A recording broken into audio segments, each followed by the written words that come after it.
What's up, YouTube? It's Boston Sport Fan. I know I'm coming at you on Friday. TGIF. We have made it to another weekend. Hope everyone has some good plans. Unfortunately, it looks like Boston is going to be getting some more winter weather this weekend, so I am going to be working Saturday into Sunday. So that Sunday video, I don't know if I'm going to have anything up, but I will definitely have one up tomorrow on Saturday, so check that out. Today's video, we're going to be talking about TNA from last night. It was an alright episode, 6 out of 10. Definitely wasn't my favorite episode, but I've certainly seen episodes that have been worse. So we open the show with Jake Something, who I'm not a big fan of, challenging for the TNA World Championship. Obviously, Joe Hendry defending. Joe Hendry wins. I don't think that's a surprise to anyone.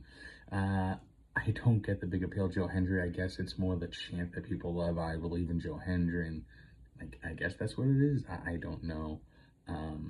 There's just some wrestlers I don't understand how they're over, how they're as popular as they are. Joe Hendry is definitely one of them, but you know what? He's doing great things in TNA. That he's carrying the company now. Josh Alexander had his last match with Eric Young, where Eric Young won. So, you know, it's the face of the company right now is I suppose, kind of up in the air between what? Mike Santana and Joe Hendry. They're pushing Santana as a big star, but Hendry's your champ, so I think we're going to see that strap end up on the list of Mike Santana sooner than later. I certainly hope we do. I am a huge Mike Santana fan. Loved him with LAX. Loved him when he was in AEW. Most of the stuff in the Inner Circle was all right. Just very glad he's back in TNA. TNA is where he's at, and I cannot wait to see him get that belt, and I think it's coming his way. And speaking of championships, Masha Slamovich retained the Knockouts Championship, and you know, a few years ago, the Knockouts division was probably, in my opinion, the best women's division in wrestling.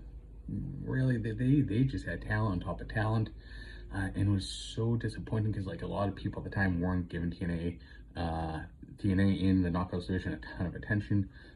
In my opinion, at one point, the TNA Knockouts division was better than WWE's women's division, and it wasn't even close.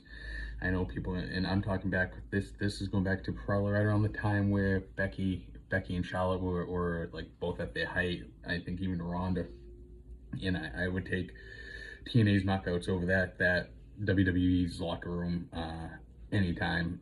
If you compare both the Knockouts and the women's division from WWE and TNA, just TNA Knockouts here and it was WWE here, you know. But that certainly changed. The Knockouts division not as strong as it used to be in TNA, but then again, you do have some more options to work rather than what we had. But anyways, enough of that. We got, and this might have been my favorite part, was the Hardys and Leon Slater. Dude, he has the coolest finisher, I think, in wrestling right now. It's that 450 Swanton. I don't even know how he does it. You're watching it and you're like, what? That's not even possible. Crazy athletic. I usually don't love the whole flippity flop kind of style, the whole spot wrestling kind of way. You know, kind of like the Will Ospreay style a little bit. Not usually a huge fan of that, although I am an Ospreay fan as well. But some guys, they just pull it off. And it's looking like Leon is going to be one of those wrestlers where he's just pulling it off. And of course, working with the Hotties is just awesome. Moving on, what else went on in TNA last night? That Santino, always entertaining. I love Santino. He's awesome. Obviously, Nick Nemeth is gone for about a month, four weeks now, suspended after accidentally super kicking Santino's head right off his shoulders. I don't totally understand that, but I suspect that will start making some sense somewhat soon, as to why Nick got himself that 4-week suspension. Not sure. And then, of course, we had the system doing their thing. Dango trying to put the wedge in and drop the seeds of doubt between the Hotties and Leon. I think it's going to work. I think it's going to work. I think the Hotties are going to end up, you know, as always, it's hard to hate the Hotties, right? So I think they're going to have Leon end up turning on the Hotties at some point down the road.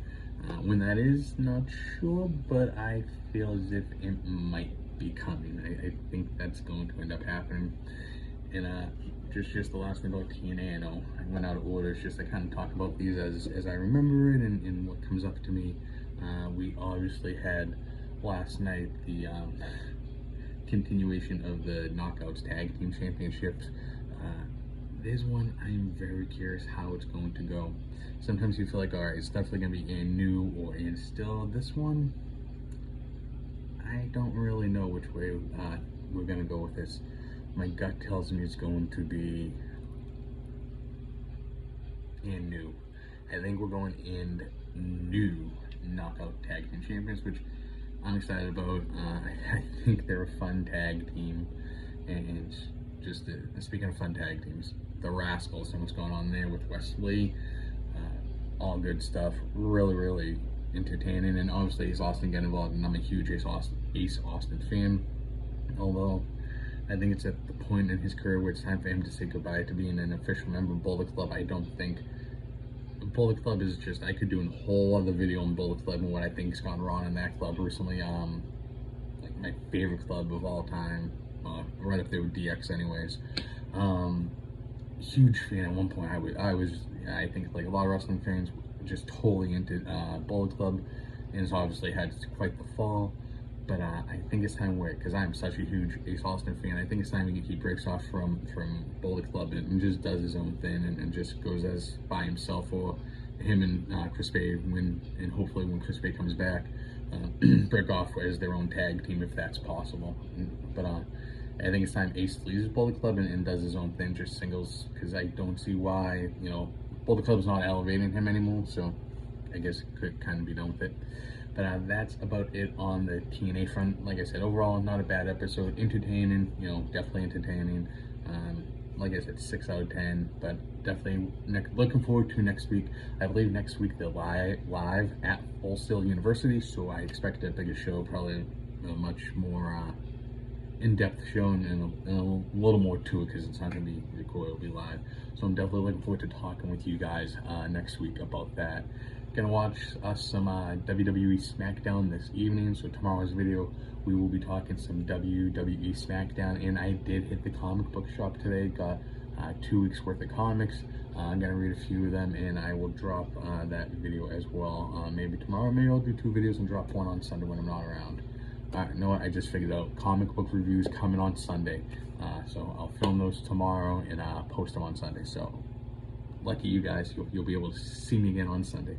I appreciate y'all taking the time to watch my video. Really do appreciate it. Let me know what you think of TNA wrestling down below. Let's talk some TNA, and I will talk to you all tomorrow. Have a wonderful, safe night. Peace.